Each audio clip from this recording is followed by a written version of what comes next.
Theater presents Pat O'Brien, Bobby Driscoll, Rita Johnson, and Stephen Dunn.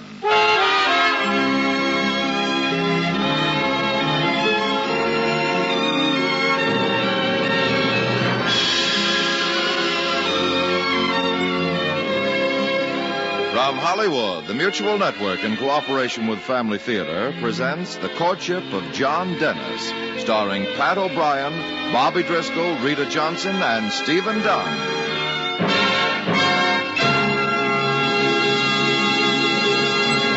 Family Theater's only purpose is to bring to everyone's attention a practice that must become an important part of our lives if we're to win peace for ourselves, peace for our families, and peace for the world.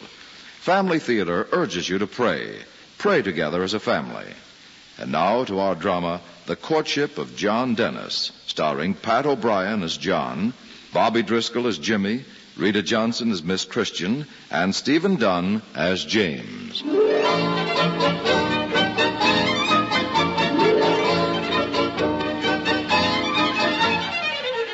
You might have seen a mention in your newspaper recently of a Mr. and Mrs. John Dennis celebrating their silver anniversary. Well, there's a story behind it. You see, John Dennis is my father, and it was I who inspired him to court Mrs. Dennis. In fact, I even did some of the courting. Does that sound a little strange? Well, as a matter of fact, it was. But suppose I tell you the whole story, and then you'll understand how such a thing could happen. Up until the beginning of the courtship, my father always impressed me as kind of a lonely man. He was kind of like his job. And as a policeman, he spent his working hours on fixed post, standing alone, in the middle of a busy intersection, helping the world go by in an orderly fashion, but never trying to be part of the traffic himself. On the days when my father had early duty, I used to fix his lunch and take it to him on the way to school. What do we got today, Jim boy? We got the same thing. 2 corned beef sandwiches, a banana, milk, and what was left of the apple pie. Corned beef, huh? Say, that sounds fine. Well, we may not be a big family, Jimmy, but we get along pretty well, don't we, fella? Yeah, I guess we do, Pop. Well, I guess I better be tending to business before they find out they can get along without me.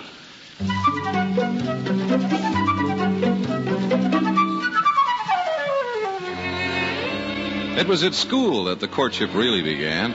I remember I was engaged in that wonderful childhood occupation of gazing through the window and allowing my mind to coast. James Dennis. James Dennis? Oh, yes, Miss Christian. Are you daydreaming again? Yes, Miss Christian. You know, it is rude of you to be looking out the window when I'm trying to teach you important things, James. Yes, ma'am. I know I've tried. I really have tried. But you look out of the window and you see a bird. There doesn't even have to be a bird, ma'am. Don't you want to grow up to be intelligent? Make your mother very proud of you? I don't have a mother, ma'am. My mother died just after I was born. Oh, I'm sorry, James. I suppose it can be very difficult for a boy when he has to do so many things for himself that would normally be taken care of by his mother. But some things must be done regardless of Yes, I believe that was the start of it. When she mentioned my need of a mother, I couldn't help adding her face to my small family portrait, thinking of her as an ideal companion for my father and a good mother for me. Just the woman for the job. You're not going to let circumstances defeat you, are you, James? Are you, James? Huh? Oh, yes, ma'am. I asked if you were going to let circumstances defeat you. Oh, no, ma'am. I swear, even when I'm talking to you, you seem to be 1,000 miles away. I don't want to have to talk to your father about this. Maybe it'd be a good idea, ma'am. Maybe the 3 of us could work something out. Of course, I'd like to meet your father, James, but I think we can handle it alone. Just remember, there are 2 kinds of people in this world, the dreamers and the doers. Which do you want to be? Oh, I want to be a doer, Miss Christian. Then will you promise me you'll try to pay attention in class? Promise you'll try. For me. I'll do my best. Fine, James. That's all I ask.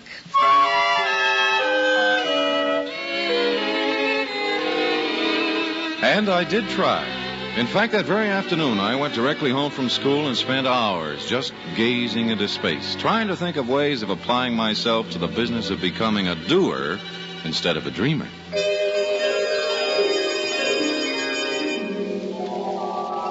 right. You can think about something a long time, but that's not getting it done. But how am I going to do it? How am I going to get Miss Christian and Pop together? Of course, they may not like each other. Oh, sure they would. Say, maybe I could tell her about him. Tell her just how good a man he really is.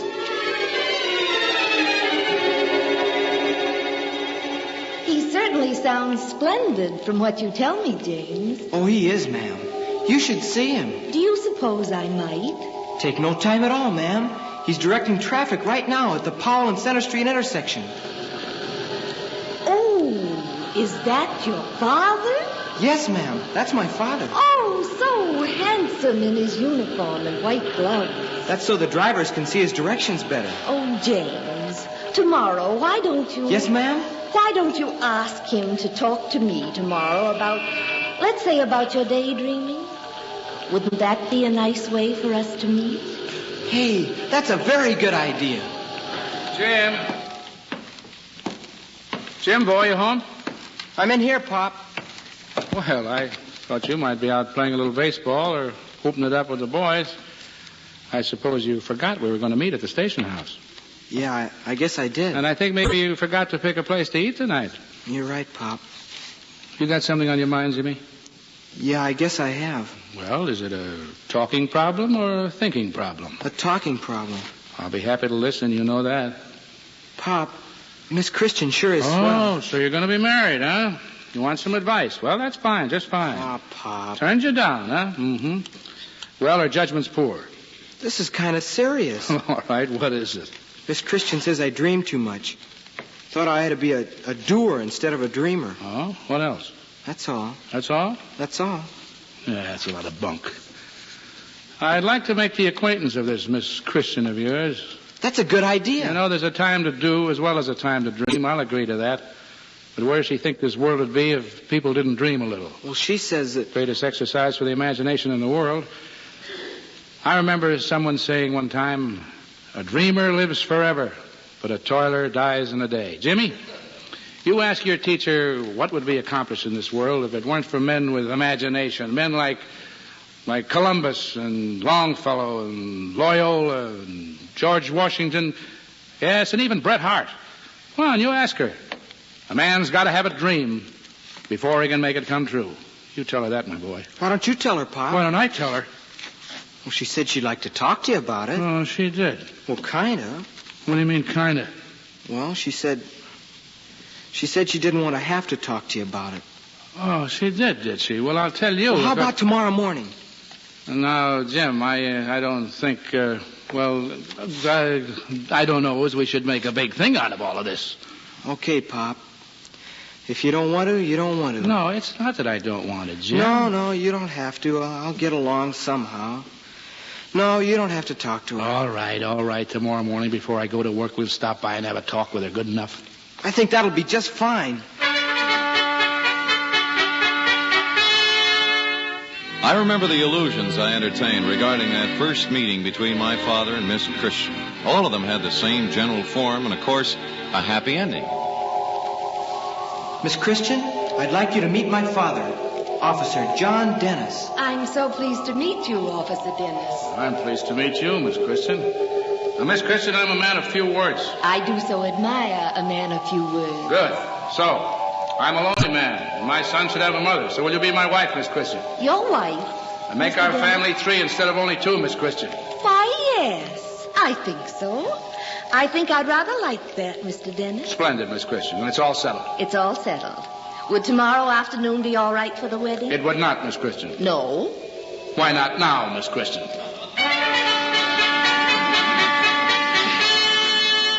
But unfortunately, the first meeting was not like that. No, it was not like that at all. She'll be here this time of the morning? She usually is. Here's his classroom. This door right here? No, it's the next one, Pop. Okay, lead the way. Nobody here, huh? Not yet, I guess. Jim. Yeah? Aren't these desks a little small? Not for me. A long time since I've been in one of these. Frightens me to think how long. Sit down, Pop. Try it out. Oh, I'd break it, Jimmy. No, you wouldn't. They're strong. Come on, try it. You know I'd like to? Let me see. Oh, pretty tight fit, but I guess I'm in. Gee, I remember I carved my initials right here by the inkwell. It's been a long, long time. You do look kind of big in it. Well, then, perhaps I better get out. Wouldn't do for your Miss Christian to come in here and find she has a new... Jim, I seem to be having a little trouble. Here, I'll give you a hand, Pop. When I try to move this way, catches me here, you see? Well, how about trying the other way? Oh, same thing, only it catches me on the other side. Well, how about up and down? Down wouldn't do a thing, and up... Uh-oh. Let me see. Is it much, Jim? Clear from the handcuffs to your nightstick, straight across. Oh, yikes, that's bad. How'd you get in, Pop? Same way I've been trying to get out, Jim. Oh, if I could lay my hands on the kind of man who'd make a desk this small, I think I'd... Good morning, James. Oh, my. Good morning, ma'am. What is the officer doing at the desk? Isn't it a little small? It is. Miss Christian, I'd like you to meet my father, Officer John Dennis. Oh, how do you do? Not too well. He seems to be stuck, ma'am. So I see. Madam, I didn't come here to be laughed at. No, ma'am, he didn't. I'm really very sorry, Officer Dennis. But you must admit, seeing a policeman in uniform doing battle with a child-sized desk. Well, there's absolutely nothing funny. Nothing at all. Now, thank you to stop laughing. Oh, James, perhaps you'd better get the janitor before the bell rings and the children come in. The janitor, ma'am? Yeah, the janitor. Yeah, don't stand there. The janitor. Yes, sir. I never heard what happened after I left, but when I'd returned with the janitor, the bell had sounded and the classroom was full of my classmates. My father had gone and the desk had been reduced to firewood and scrap iron. Miss Christian never mentioned the incident, but there was one strange impression that my fellow students had that day at school. They all thought that the teacher had found something very funny in the geography book.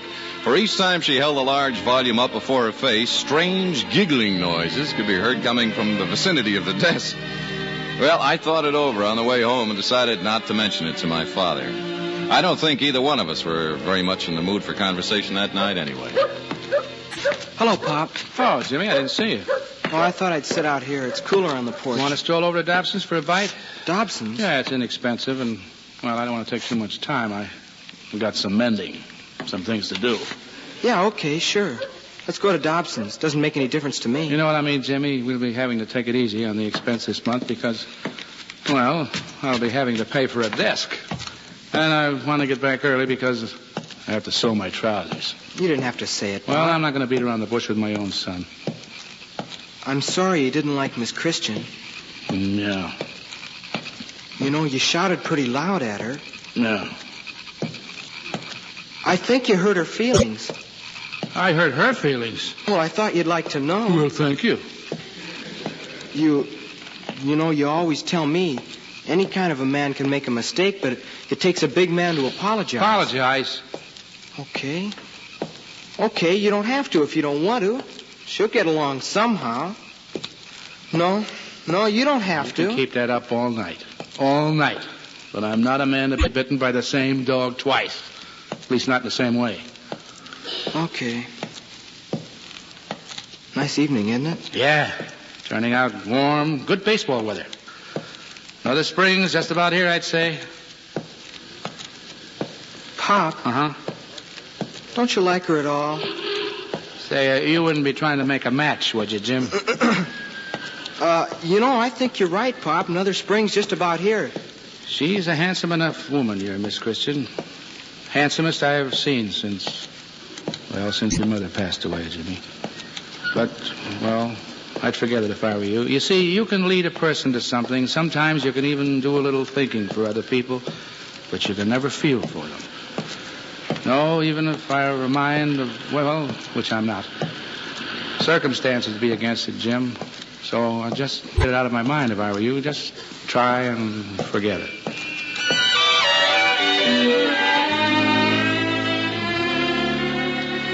Well, I met with little success trying to forget my matchmaking. In fact, such little success, I finally gave up trying after a couple of hours.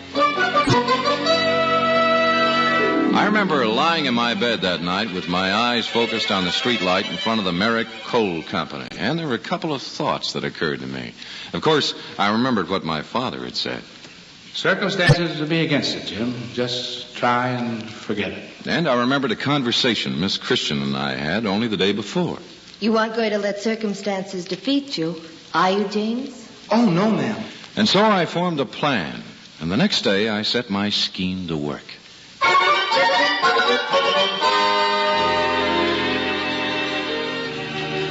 Say, Pop. Yeah, Jim? Suppose we might go to the park Sunday afternoon and hear the band concert? Band concert? Well, that might be pleasant. Yeah, that's a good idea, Jimmy. Yeah, that's what we'll do.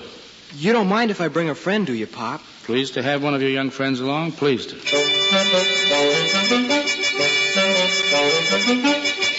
And then after school, I stopped to invite my young friend. Miss Christian, my father would like to apologize for shouting at you the other day, and he... Yes? We'd like to invite you to join us for the band concert in the park Sunday. Oh, how very nice. James, you may tell your father I'd be delighted to attend with you. And by way of apology for my outburst, I'll bring a picnic basket. Do you think that would be all right? Oh, I sure do, ma'am. I think that'd be just the thing.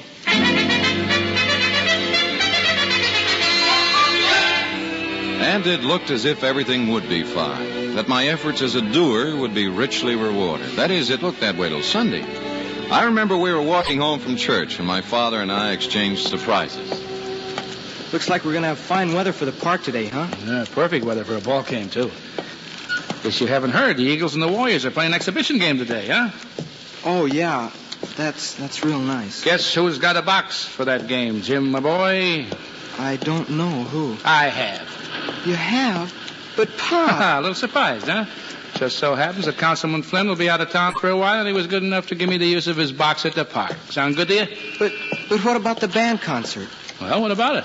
Well, this friend of mine... Some friend of yours would rather hear a band concert than watch the Eagles play the Warriors? As a matter of fact, Pop, I think she would. Certainly doesn't seem... What?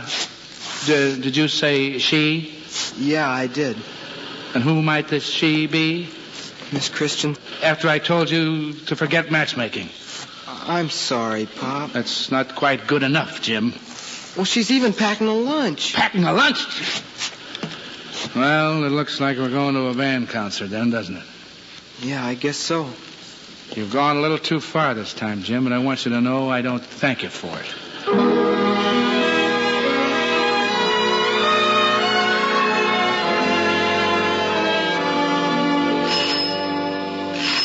You told her we'd be here 1 o'clock? Yeah, 1 o'clock. Well, most likely foolish being here on time. Chances are she's a half hour from being ready. Maybe not, Pop. Well, she'll be the first woman I ever knew that... Mr. Denis. James. Miss Christian. Hello, ma'am. Won't you come in? Oh, thank you. As my son was remarking, this lovely day for the park, Miss Christian. Or a ball game, Mr. Denis. This is the picnic basket, James. Ball game, ma'am? Do you care for baseball? Oh, yes, we do, don't we, Jim? We sure do. Oh, I did so hope you liked it because, well, I have a sort of a proposal to make. Proposal? Yes, you see, I have a friend whose husband works at the ballpark, and I sometimes get a few tickets. Of course, they're usually way up in the bleachers, but... Oh, no, just a minute, Miss Christian.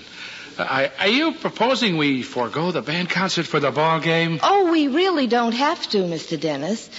But with the Eagles playing the Warriors and McGinnis starting for the Warriors... McGinnis starting? Hey, I hadn't heard that. Gee, that'll be fine, huh, Well, Pop? yes, I think that might prove to be just that, Jimmy boy. Oh, splendid. I had so hoped you'd approve. After all, we can take in the band concert together next Sunday. Well, as it happened, I have a friend or two at the ballpark myself, so I don't think we'll be having to sit in the bleachers, Miss Christian. Jimmy, if you'll take the lunch. My arm, Miss Christian. A pleasure, Mr. Denis.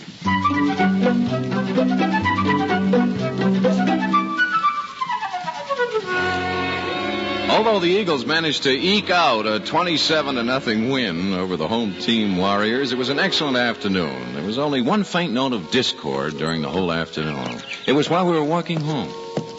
It's been a nice afternoon, hasn't it? Fine, just fine. Due in no small extent to your excellent lunch. Well, I really felt I owed something more than words for my poor manners the other day. Poor manners. I'm afraid I can't hold your laughter against you. I must have been quite a sight in that dish. Well, I never did find out just why you came, Mr. Denis. Oh, that. Well, as a matter of fact, I wanted to discuss Jim's daydreaming with you. Jimmy, you spend entirely too much time with your head in the clouds. And as I've told you, it's not fair to your charming teacher. What? But, Pop, you always... You know I'm right, Jim, my boy. Well, everyone should do a certain amount of dreaming, though. Where would the world be without its men of vision? As somebody once said, a dreamer lives forever. A toiler dies in a day.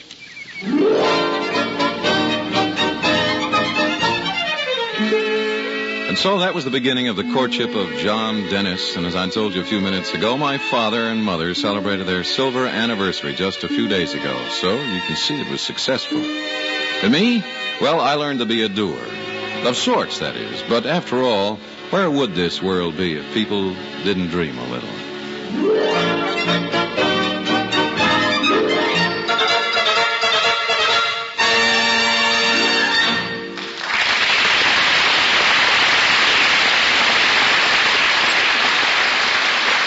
Now, here again are Pat O'Brien, Bobby Driscoll, Rita Johnson, and Stephen Dunn. Tony, I'd like to ask Rita's opinion of the young fellow that Bobby played in the story tonight. How do you mean, Pat? What's the matter? Don't you like the way I played him? Of course I do, Bobby. Well, you did a wonderful job, just like you always do. No, I meant, well, what kind of a boy do you think he was? Oh, a very nice one, I'm sure. Of course, he did a lot of dreaming. And scheming. Yeah, but don't forget, he did a lot of doing, too. Yes, but did he accomplish what he did in tonight's story to make a match that turned out so well? You know, I got a hunch that young fellow must have known he'd need some extra special help. I bet that more than once he got down on his knees and prayed for that new mother he wanted. Well, of course, Pat. I think that's what Bobby meant when he said he did some doing, too. Prayer is doing, isn't it? Certainly is, Rita. And when you come right down to it, prayer helps us do the very things we were created for, to pay honor and homage to Almighty God. Yes. And just incidentally, every time we pray, we do something for ourselves, too. Especially when we pray as a family. You know, I was just thinking, that couple in the story tonight who were celebrating their silver anniversary, you know, I bet they'd agree with the slogan of the family theater. They'd have to, Bobby. It's a fact. The family that prays together stays together. More things are wrought by prayer than this world dreams of.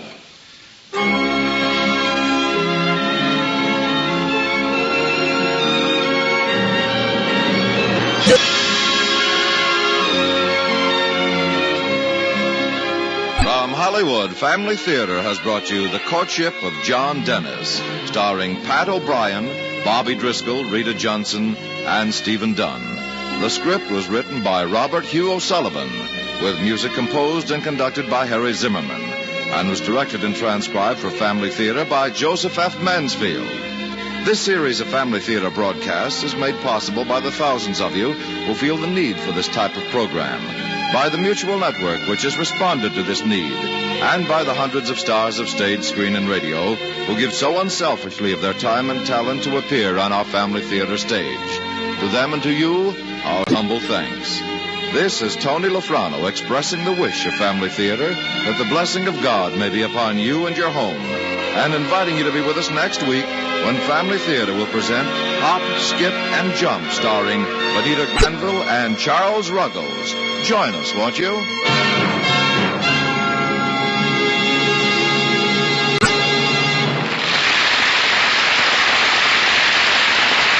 Family Theater is broadcast throughout the world and originates in the Hollywood studios of the world's largest network. This is the Mutual Broadcasting System.